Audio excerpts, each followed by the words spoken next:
All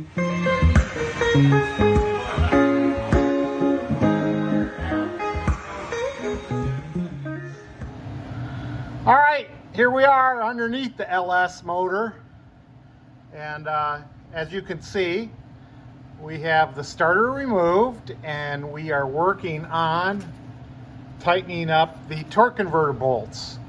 So this is the only spot you can get to the torque converter bolts is with the starter out. Of course, we put a little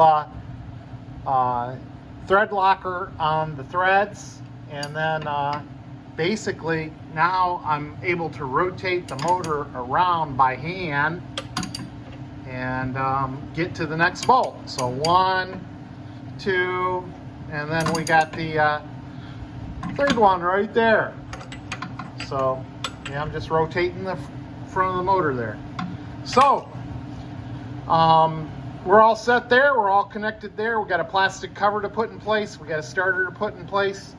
And we'll be on our way to getting this thing all put together. I did find my transmission bolts, so we're putting them in tonight too. Exciting, exciting. All right, so we got a little plastic cover in place. We hooked up the crank sensor. Got to start hooking up these electrical connectors while we can get to them. There is the knock sensor we got connected up. And there's a oil pan connector here. Used to be for a sensor that went into the side of the oil pan. Of course, I don't have that on this oil pan.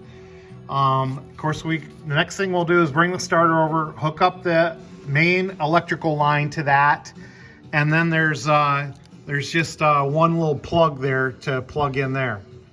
So a couple bolts, and I tell you, guys, the starters on these LS motors are way lighter than the small block Chevy and a big block Chevy. So I actually can hold it up with no problem.